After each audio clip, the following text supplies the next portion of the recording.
This week, Dave and I are doing something a little bit different. I know I say that every week, but this week we are doing something different. David, what car are we in? We are in a Volvo XC40, smallish SUV, but it is a plug-in electric vehicle.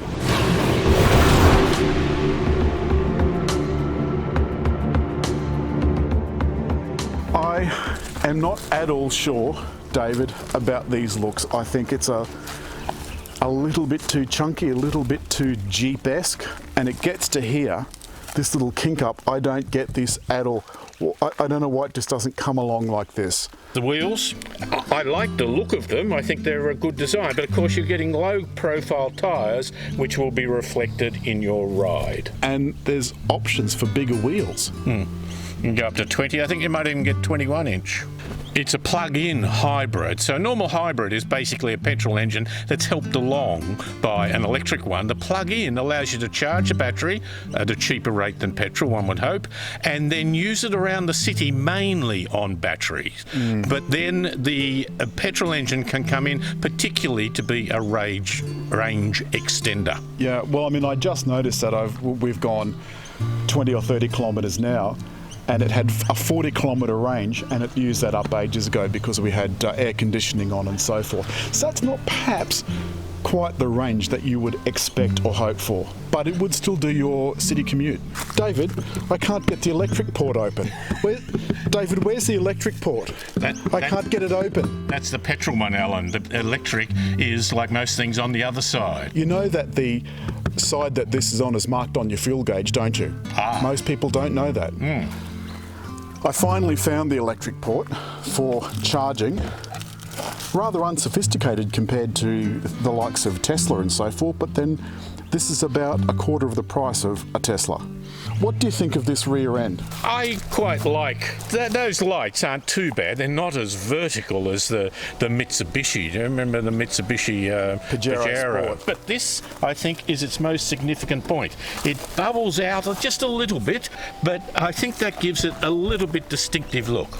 And this, of course, is a small SUV, which means it has a rear hatch, which opens like so. Now, it is an electric rear hatch. It is the small, but not the smallest category, and of course it has a space saver as well. I prefer a space saver over a tyre repair kit. You notice it has no hybrid technology in there. All of it is under the bonnet. It squeezes it all in. I think we should have a look at that. What do you think? Yes.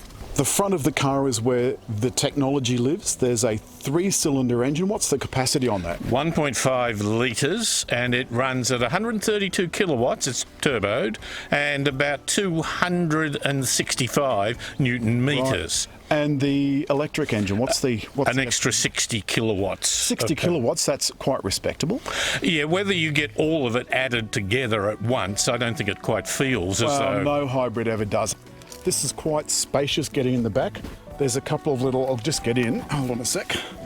And that was so much easier than the cars last week, I've got to tell you.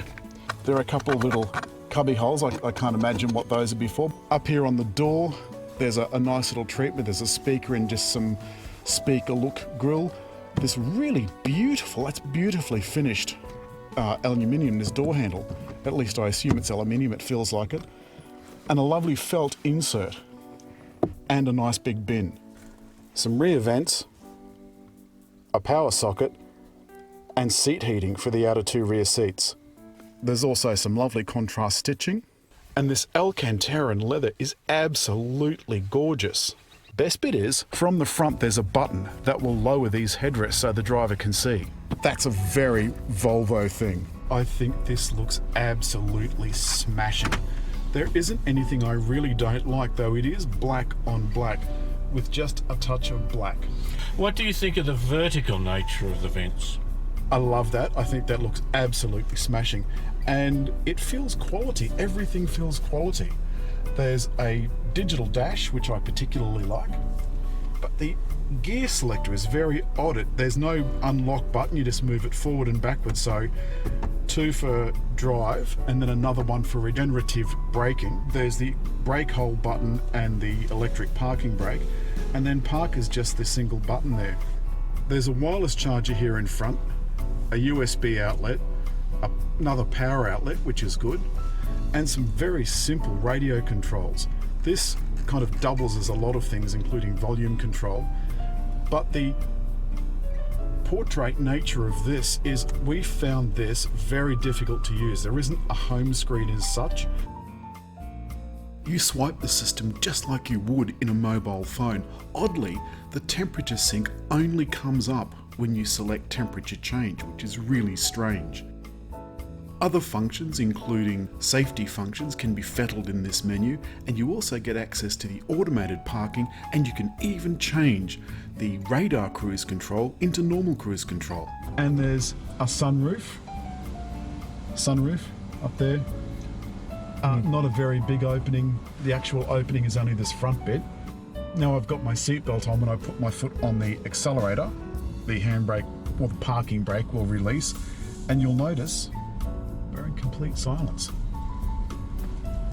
Because this has now used up all its charge that you stored overnight, when I put my foot down, the engine chops and changes between electric, petrol, electric.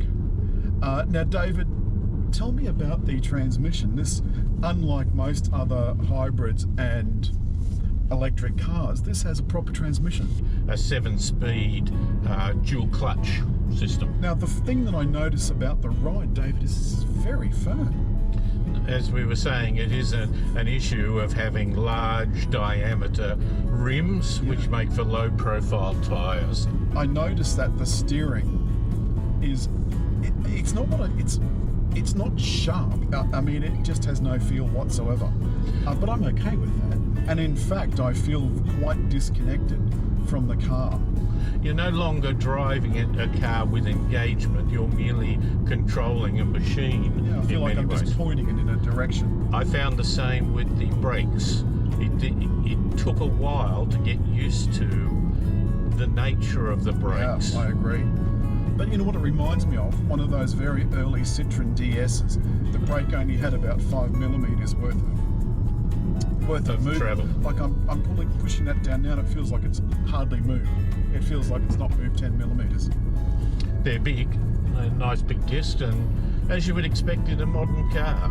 I mean, it handles well, it copes, it's very competent in what it does. It's just that it's now much more a machine than something that you might naturally have an affinity with. Now, what about the safety gear, David? What safety gear have we got on board? Oh, it's got the full range of it, as you would expect from a Volvo, including things like automatic emergency braking, which you now need to get a 5-star rating. But you've got to understand, and this is good, it has the good features that it will detect cars, pedestrians, large animals, cyclists, and I'm not sure of cyclists at night. But does it have lane control? Because I understand that it does, but I can't feel it. Yes, well, you've got to ask whether it's turned on. So it's got all of that stuff which you can turn on and off. And I know that various friends of ours would like to turn all of that stuff off all of the time. We're not mentioning his name, are we? No, I don't want to offend Rob. No, I wouldn't want to offend Rob. We've got, as you said, the Space Saver spare tyre. And a massive airbags, as you would expect. And I would hope so. It's a Volvo. Visibility is quite good. I mean, again, there's nice big mirrors outside, and you don't really have to worry so much about looking over your shoulder anymore, because of course this has blind spot monitor. So if you do happen to miss something that's in your blind spot, the monitoring system won't allow you to actually change lanes into oncoming traffic or traffic behind you. David, we like the hybrid system. It's unusual. It certainly does its job. It's comfortable to drive, but the suspension is too firm. The steering has no feeling, but that's okay. The infotainment system is very difficult to use. Do you think you'd get used to that as you own it? I'm not sure you would. It means... Also, I think you'd always go looking for things. It means that you just can't get used to it as you go. You have to spend time, and some companies like BMW will take you through it when you buy the car, but then invite you back in a month and say, now that you got used to some of the simple things, here are a few of the others that you can do, because to learn it all at once is overpowering. If you've liked the and film, please leave a comment, hit like, and above all, where are we going to put the like? The We've got subscribe. room up over there. I think we can put it just here.